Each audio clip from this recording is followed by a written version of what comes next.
Bonjour, bonjour peuple congolais, c'est bien moi votre humble serviteur Roger le combattant Makele la Congo, la bouche autorisée de Mokwantomolo, les conseillers privés à Fatih Beton. N'a un fait sa point de vue nanga, naza musika, mais sambo oyo ekomelinga, mais qui peut vérifier le niveau à S. Pour biso dans la batu oyo, tout ça partout pour la cause de information. L'information na biso pe et apportaka un plus. L'information na biso est nécessaire. Information et où tu pas ta cravate te batuma ta ba possibilité. Information et où tu as mutu moko o bazo sous-estimer. Neti moto pamba lokola Roger le combattant mais na ye na likanisi na une information à bien oyo et où tu est. Tout ça un problème au les autres par rapport à Bitumba, guerre oza na ese. Kanyaba nyonga lelo oyo. M23 à Koti azolinga akwesa, mais nan ekwiti. Parce que soki lelo ekwei kula refumani Butembo ekwela ba Butembo ekoma poko komba kota timba côté ya bakisangani kuna. Alors, faut kaka hémorragie wana. Et c'est que tous à la basoda, il y a beaucoup de et c'est que tous à la basoda, oyo. Et dans les généraux, oyo, lelo, bazaba généraux et administration. Bazaba pas généraux, bazaba pas généraux, il y a sur le terrain.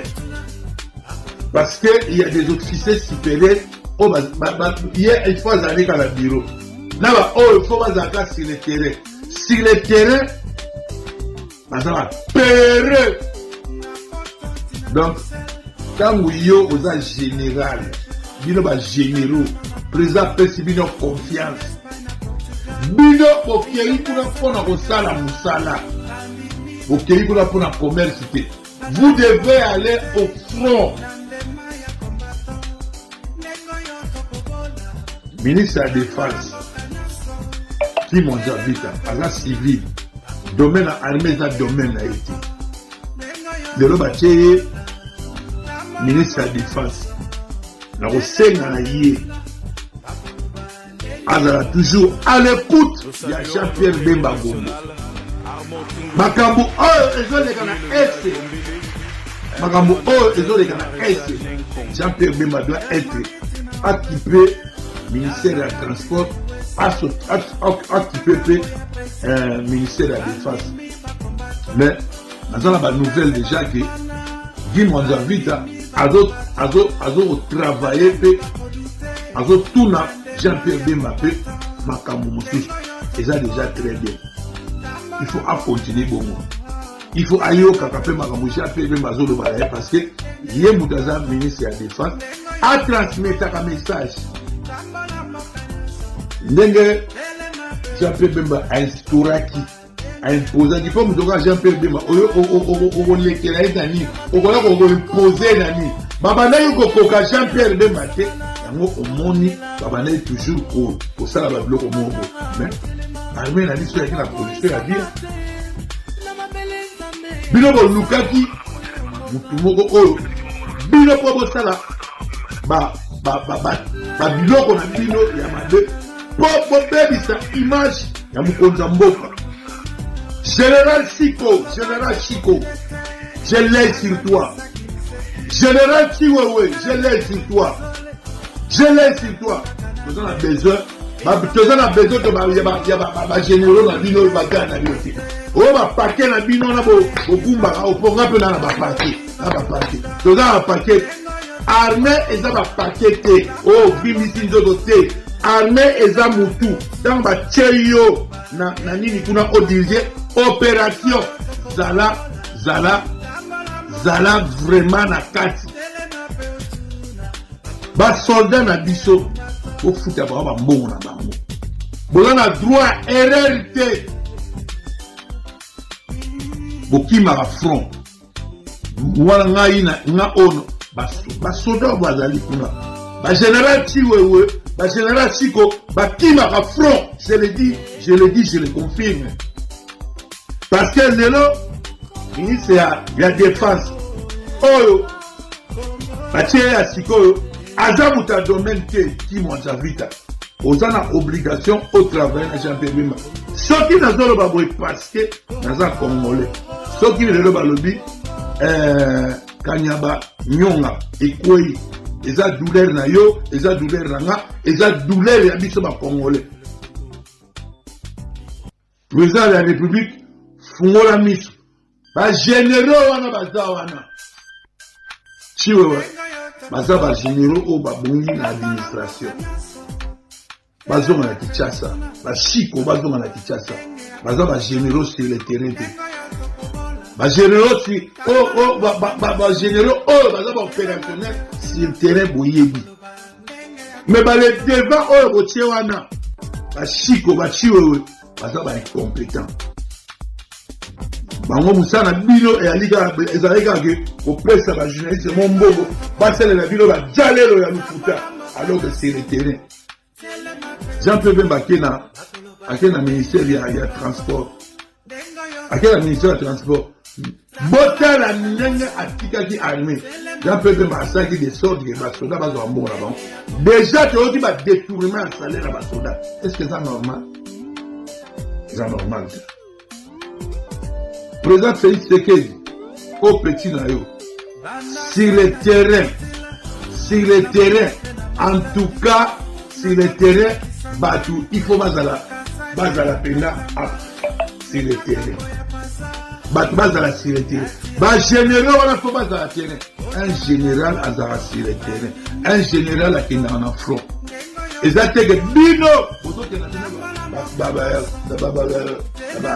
bino ya or oke osala ba or oke osala ba commerce oza ba général ya administration oza ba général ya sur le terrain te parce que sur le terrain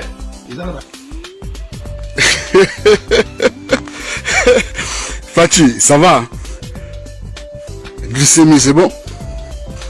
La tension, correct? Et bon moral. Tout va bien? Ça calme, vieux, ça calme. Kinshasa, c'est pour bientôt. On arrive. S'il vous plaît, monsieur le président, accordez-moi même 2 minutes. Dans Boma Muto, Muto à Kagame, Kagame, on a Koboma, on a Beta, tu sais combien de gens que tu as tués à l'Est? Nos frères sont massacrés là-bas.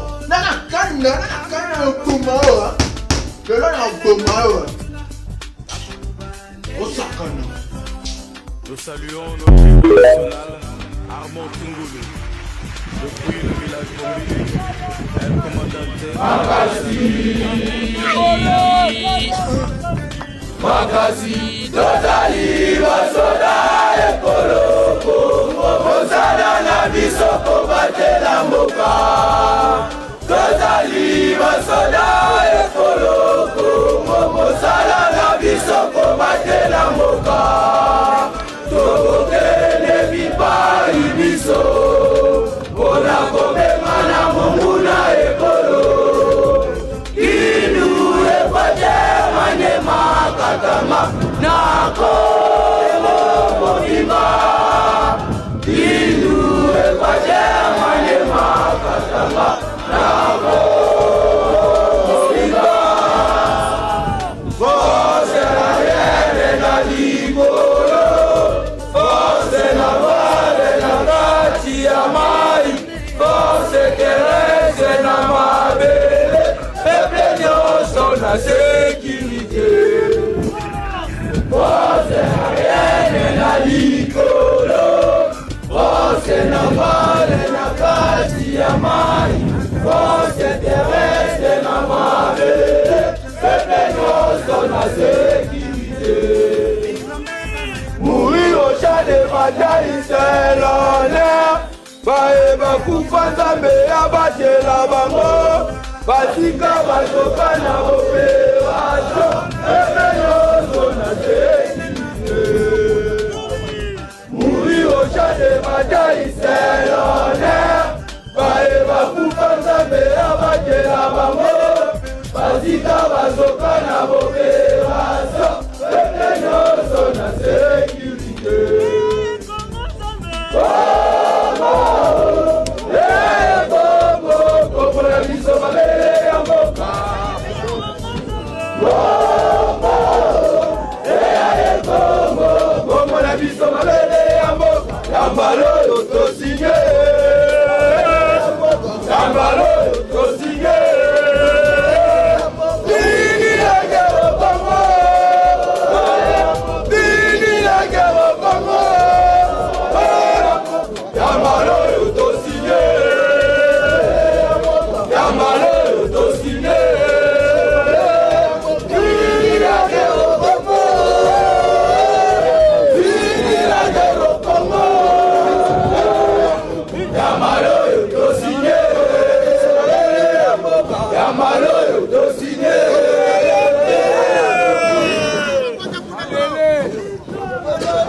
Baba